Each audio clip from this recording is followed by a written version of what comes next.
పూర్వ జనసంఘ అధ్యక్షుడైనటువంటి డాక్టర్ శ్యాంప్రసాద్ ముఖర్జీ గారి వర్ధంతి.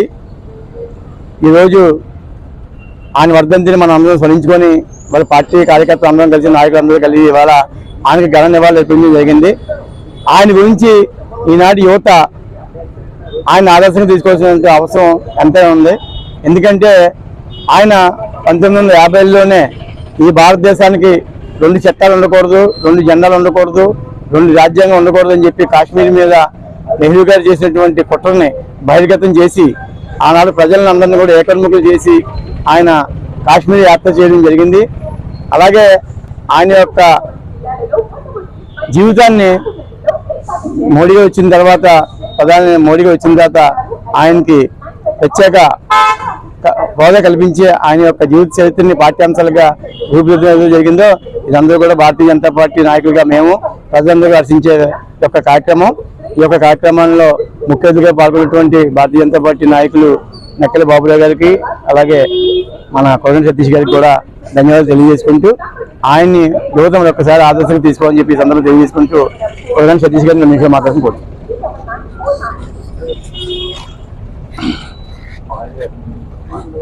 వారి మరణం అనుమానాస్పదంగానే ఉంది.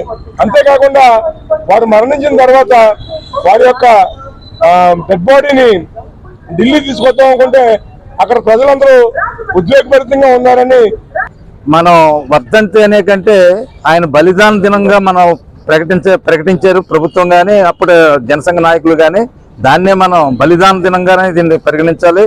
అలాగే నాడు కేంద్ర మంత్రిగా ఉంటూ ఆ వేళ జవహర్లాల్ నెహ్రూ గారు ప్రధానమంత్రిగా ఉండి ఈ 370 ఆర్టికల్ పెట్టి కాశ్మీర్ని ఒక ప్రత్యేక దేశంగా ఆయన అభివర్ణిస్తూ దానికి ప్రధానమంత్రిగా అప్పుడున్న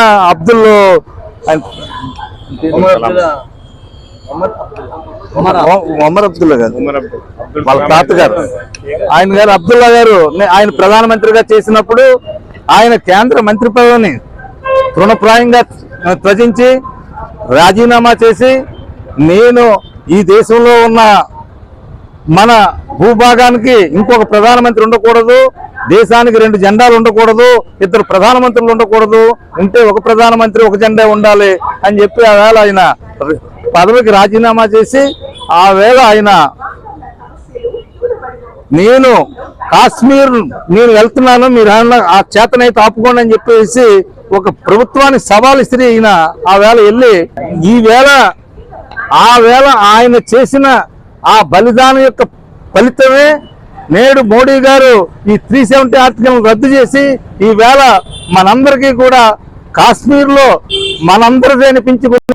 అటువంటిది ఈవేళ మన అక్కడ భూభాగంలో భారతదేశ భూభాగంలో ఎంతైతే మనం ఏదైతే ఉండగలుగుతామో అదే స్థాయిలో అక్కడ మన భూభాగంలో మనం అక్కడ కొనుక్కోవడం కానీ అమ్మటం కానీ చేయడానికి అవకాశం దక్కింది. అలాగే పాకిస్తాన్ యొక్క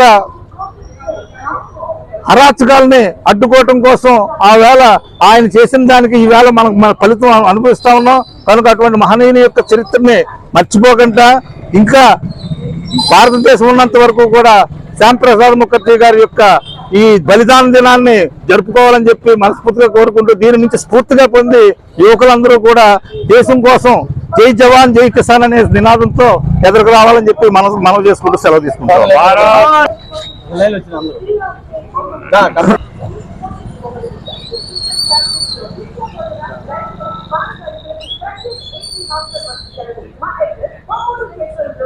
జోహార్ జోహార్ అంటాను. జోహార్ జోహార్ శ్యాంప్రసాద్ ముఖర్జీ జోహార్, శ్యాంప్రసాద్ ముఖర్జీ జోహార్, శ్యాంప్రసాద్ ముఖర్జీ జోహార్, శ్యాంప్రసాద్ ముఖర్జీ జోహార్, శ్యాంప్రసాద్ ముఖర్జీ జోహార్. ఈవేళ శ్యాంప్రసాద్ ముఖర్జీ యొక్క బలిదాన దినోత్సవం ఇచ్చేసినటువంటి పార్టీ నాయకులకి కార్యకర్తలు అందరూ కూడా మరొకసారి ధన్యవాదాలు తెలియజేసుకుంటూ రాబోయే రోజుల్లో కూడా ఆయన స్ఫూర్తిని ఆదర్శంగా తీసుకొని అందరం కూడా యువత ఆదర్శంగా తీసుకొని ఈ కార్యక్రమాన్ని దిగ్విజయంగా ప్రతి సంవత్సరం కూడా ఆయన యొక్క బలిదానం ఆయన జయంతులు కూడా ఘనంగా చేయాలని చెప్పి ఈ సందర్భంగా తెలియజేసుకుంటున్నాను.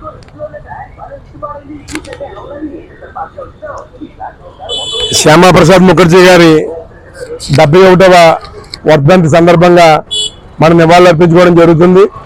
మరి ముఖ్యంగా భారతదేశ భూభాగంలో ఉన్నటువంటి కాశ్మీర్ ప్రాంతం ఈవేళ 370 ఆర్టికల్ రద్దయిందంటే దానికి ముఖ్య కారకులు శ్యామప్రసాద్ ముఖర్జీ గారు. మరి వారు ఆ రోజుని సత్యాగ్రహం చేసి ఆ 370 ఆర్టికల్ని లెక్క చేయకుండా వారు కాశ్మీర్కి వెళ్తే అక్కడ ఆ రోజు అరెస్ట్ చేయడం, 45 రోజులు జైలు జీవితం తర్వాత వారు మరణించడం, వారి మరణం ఇప్పటికీ కూడా అనుమానాస్పదంగా ఉండే పరిస్థితి ఉంది.